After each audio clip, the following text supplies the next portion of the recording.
Hi, hello and welcome to my channel Charlotta Accounts. Class 11 கான final accounts with adjustmentsல இன்னைக்கு நம்ம பார்க்க போறது exercise sum number 14 கான solution. Okay, they have given you informations, purchase, salaries, drawings, opening stock இதெல்லாம் கொடுத்திருக்காங்க. Debit balance, credit balance அப்படின்னு கொடுத்திருக்காங்க. But this should not be a debit or credit balance. It should be as particulars. They have given it wrong. Okay, so சில informations கொடுத்திருக்காங்க. நமக்கு வேண்டியது adjustments என்ன கொடுத்திருக்காங்க, என்ன prepare பண்ண சொல்லியிருக்காங்க. Prepare trading and profit and loss account for the year ended 31st December 2016 and balance sheet as on that date. இது வந்து closing stock, write off bad debts, make provision for bad debts, provide discount on debtors at 2%. So இது provision for bad and doubtful debts கான வீடியோஸை பார்த்தீங்கன்னா you will have a clear understanding of it. But still இப்போ நம்ம இதை எப்படி போடுறது, அதாவது நம்ம வந்து தனித்தனியாக எல்லா அட்ஜஸ்ட்மெண்ட்ஸும் பார்த்தோம். க்ளோசிங் ஸ்டாக் எப்படி ஹேண்டில் பண்ணோம், இன்ட்ரெஸ்ட் ஆன் ட்ராயிங்ஸ் இதெல்லாம். இந்த பர்டிகுலர் சம்மில் நமக்கு கொடுத்துருக்கிறது வந்து என்னென்னா provision for bad debts. Previous சம்மில் நம்ம பார்த்தது ப்ரொவிஷன் ஃபார் பேட் டெப்ட்ஸ் வந்து ட்ரையல் பேலன்ஸ்லேயும் இருந்தது ப்ளஸ் அட்ஜஸ்ட்மெண்ட்லேயும் இருந்தது. இந்த சம்மிலையும் ரெண்டு இடத்துல இருக்குது. இன்னொன்று என்னென்னா பேட் டெப்ட்ஸ் அப்படிங்கிறது ஃபர்தர் பேட் டெப்ட்ஸு இங்கே கொடுத்துருக்காங்க ப்ளஸ் ட்ரையல் பேலன்ஸ்லேயும் இருக்குது. ஸோ ரெண்டு இடத்துல பேட் டெப்ட்ஸு, ரெண்டு இடத்துல provision for bad debts. So இந்த சம்மை நம்ம எப்படி ஹேண்டில் பண்ண போகிறோம் அப்படிங்கிறது தான் இதோட ஹைலைட். ஓகே, நமக்கு என்ன ப்ரிப்பேர் பண்ண சொன்னாங்க, trading P&L and balance sheet. So அதுக்கான ஃபார்முலாவை ஐ ஹவ் கெப்ட் ரெடி, ஃபார்மேட்டை I have kept ready. So இப்போ நம்ம என்ன பண்ண போகிறோம், ஆஸ் இட் இஸ் நம்ம என்னென்ன டெபிட் பண்ணணும் என்ன கிரெடிட் பண்ணணும் அப்படிங்கிறத ஃபைண்ட் அவுட் பண்ணிக்கலாம். ஓகே, ஸோ பர்ச்சேசஸ் ட்ரேடிங் உடைய டெபிட் சைட், சாலரிஸ் P&L உடைய டெபிட் சைட், drawings பேலன்ஸ் ஷீட்டில் liability side, opening stock trading உடைய டெபிட் சைட், கேபிட்டல் பேலன்ஸ் ஷீட்டில் லைபிலிட்டி சைட், சேல்ஸ் ட்ரேடிங் உடைய credit side, carriage inwards trading உடைய debit side, bad debts P&L உடைய debit side, goodwill balance ஷீட்டில் asset, sundry debtors balance ஷீட்டில் asset, furniture balance ஷீட்டில் asset side, general expenses P&L உடைய debit side, commission received P&L உடைய credit side, loan balance ஷீட்டில் liability side, cash at bank balance ஷீட்டில் asset side, provision for bad debts P&L உடைய debit side. Okay, அதுக்கப்புறம் இங்கே உள்ள இந்த ஸ்டாக் வந்து நமக்கு ட்ரேடிங் உடைய கிரெடிட் சைட்லையும் பேலன்ஸ் ஷீட்டில் அசெட் சைட்லையும் காமிக்கணும் ரெண்டு இடத்துல. இந்த பேட் டெப்ட்ஸை நம்ம எப்படி deal பண்ணோங்கிறத when I am doing the sum I will show you. Okay, now we can move on to the solution. ஒரு இதுவாக நம்ம முடிச்சுட்டே வருவோம். ஓகே, ஃபர்ஸ்ட் வந்து ட்ரேடிங் அக்கௌண்ட் உடைய format to opening stock. Opening stock நமக்கு சம்மில் எவ்வளோ கொடுத்துருக்காங்க, where is it, 6250. next to purchase amount 35,000 and then buy sales oda amount 78,500. can you see 78,500. next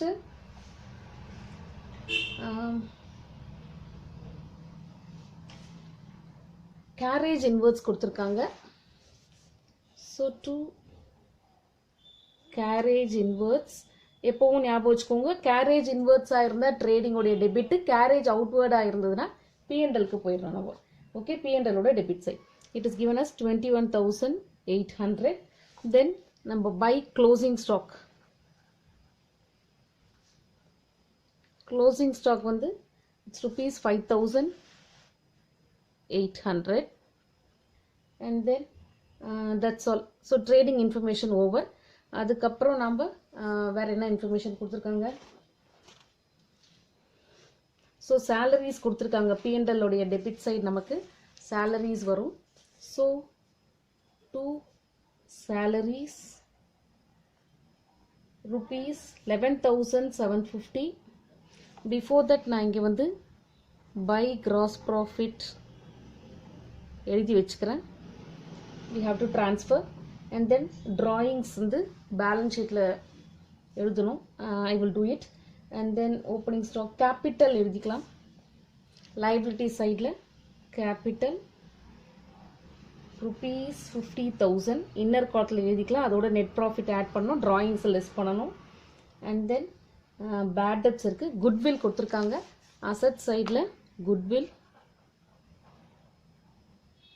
rupees 40,000 and sundry debtors கொடுத்திருக்காங்க. sundry debtors நமக்கு வந்து என்ன பண்ணனும்னா inner columnல எழுதணும், because we have to calculate the provision for bad and doubtful debts. இப்போ இந்த sundry debtorsல நம்மளோட usual procedure we have to less further bad debts. further bad debtsனாலும் additional informationல கொடுத்திருக்க bad debts தான் அது. it is given as rupees 500. அதை நம்ம less பண்ண போறோம். now it comes to 20,000. so in the 20,000ல we have to less provision for bad and doubtful debts.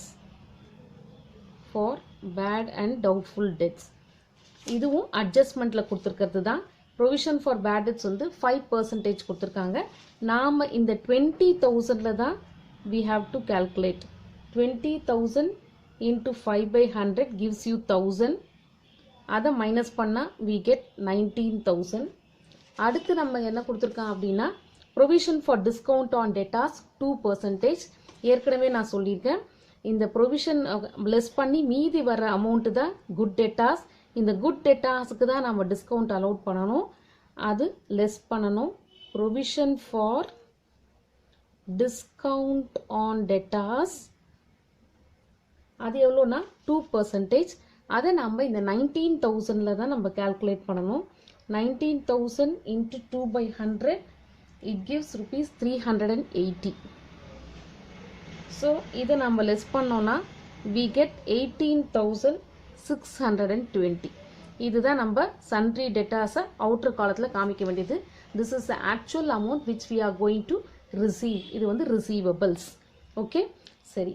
இப்போ இது எல்லாத்தையும் நம்ம P&L உடைய டெபிட் சைட்லயும் நம்ம காமிச்சாகணும் இல்லையா? பிஃபோர் தட் இந்த P&L நம்ம க்ளோஸ் பண்ணிக்கலாம். வேற என்னென்ன இருக்குன்னு பார்த்துக்கலாம்.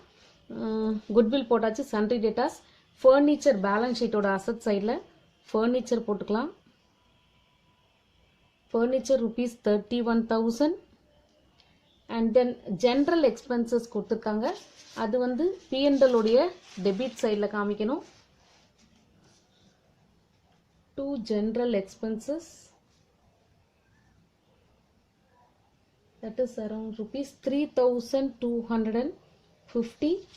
next commission received கொடுத்திருக்காங்க, அது P&L உடைய credit sideல by commission received amount rupees 2,750. next இங்க loan கொடுத்திருக்காங்க, அது balance sheetல liability sideல we have to write it as loan. okay, I'll leave some place for the calculations. loan amount rupees 44,000.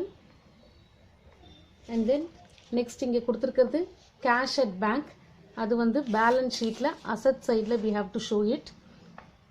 cash at bank rupees 3,100.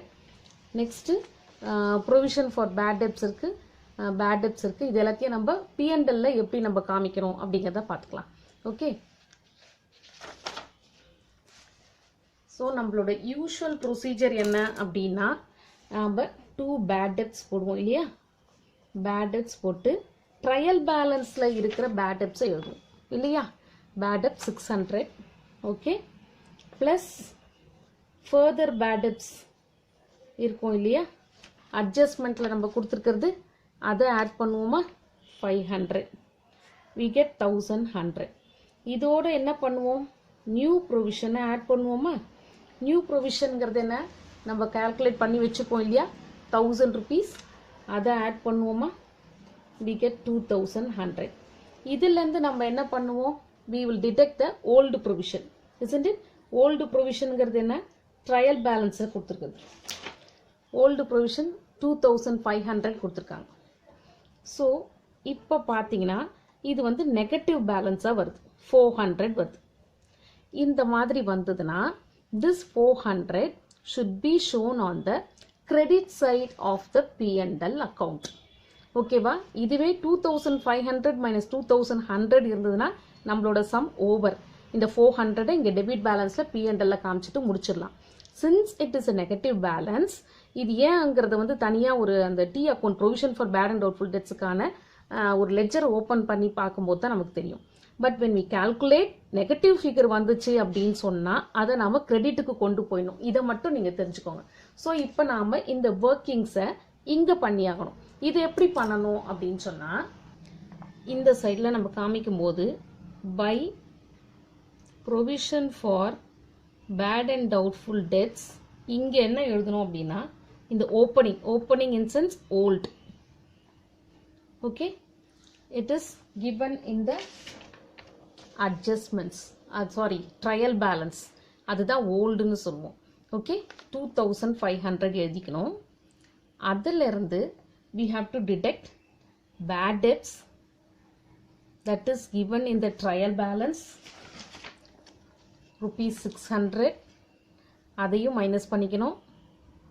then less further bad debts, அதாவது அட்ஜஸ்ட்மெண்ட்டில் கொடுத்துருக்க bad debts rupees 500, அதையும் detect பண்ணிக்கணும். Okay,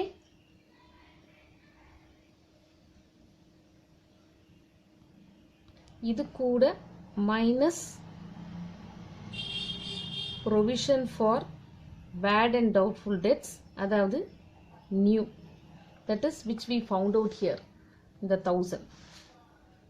okay, இது எல்லாத்தையும் நம்ம subtract பண்ணோம் அப்படின்னு சொன்னால் இது எல்லாத்தையும் ஆட் பண்ணால் we get 2100. ஓகே, இந்த 2500லேருந்து if we deduct 2100 we get 400. So இந்த 400 தான் நாம் P&L அக்கௌண்ட்டில் கிரெடிட் சைடில் காமிக்கிறோம். இது வந்து நான் உங்களுக்கு பென்சிலில் போட்டு காமிச்சிருக்கேன். So it should not come here. ஏன் அப்படின்னு சொன்னால் இது வந்து நெகட்டிவ் பேலன்ஸ் வந்தது, அதனால் we are showing it in the credit side of the profit and loss account. Okay, now we are going to close the trading account, P&L account. அதுக்கு முன்னாடி எல்லாமே நம்ம போட்டிருக்கோமான்னு ஒரு வாட்டி செக் பண்ணிவிட்டு அதுக்கப்புறம் we can go for it. purchase போட்டாச்சு, salaries போட்டாச்சு, drawings போட்டாச்சு, ஓப்பனிங் ஸ்டாக், கேபிட்டல் எழுதியாச்சு, சேல்ஸ் முடிச்சாச்சு, கேரேஜ் இன்வெர்ட்ஸ், பேட் டெப்ஸ் வந்து 2 இடத்துல வந்தாச்சு, குட்வில் போட்டாச்சு, சன்ட்ரி டேட்டாஸுக்கான கால்குலேஷன்ஸ் போட்டாச்சு பேலன்ஸ் ஷீட்டில், and then furniture, general expenses போட்டாச்சு, கமிஷன் ரிசீவ், லோன் போட்டாச்சு, கேஷ் அட் பேங்க் போட்டாச்சு, அண்ட் க்ளோசிங் ஸ்டாக் நம்ம வந்து இதில் எழுதலை, இன்னும் பேலன்ஸ் ஷீட்டில் எழுதலை, இதில் போட்டாச்சு. ஸோ பேலன்ஸ் ஷீட்டில் we have to write stock rupees 5800. So இப்போ நம்ம எல்லாத்தையும் செக் பண்ணியாச்சு. now we are going to close each and every account. இப்போ ட்ரேடிங் அக்கௌண்ட்டை க்ளோஸ் பண்ணால் we get the gross profit. அதை வந்து நம்ம P&Lக்கு ட்ரான்ஸ்ஃபர் பண்ண போகிறோம். ஸோ இப்போ நம்ம ட்ரேடிங் அக்கௌண்ட்டோடைய இந்த கிரெடிட் சைடை நம்ம ஆட் பண்ணோம் அப்படின்னா we get 84,300, and the same total we have to write it here, 84,300. and நம்மளோட டெபிட் சைடோட டோட்டல் வந்து 63,050. 84,300லேருந்து 63,050 மைனஸ் பண்ணால் we get 21,250, which is our gross profit. so to gross profit rupees 21,250. இதை நம்ம என்ன பண்ணுவோம், should be transferred to P&L account. okay, so இங்கே நம்ம by gross profit we have to write here 21,250. so இப்போ நம்ம P&L உடைய credit sideல add பண்ணோம்னா 21,250 plus 2,750 plus 400 gives you 24,400. so இதை நம்ம இங்கே எழுதிக்கலாம் 24,400. ஸோ இந்த calculations நமக்கு தேவை கிடையாது, இந்த 400 நமக்கு வராது. ஸோ யூஷுவல் ப்ரொசீஜர் நம்ம பண்ணோம் அப்படின்னா நெகட்டிவ் பேலன்ஸ் வருது, அதனால அதை நம்ம கிரெடிட் சைட் ஆஃப் த P&Lக்கு கொண்டு போயிட்டோம்.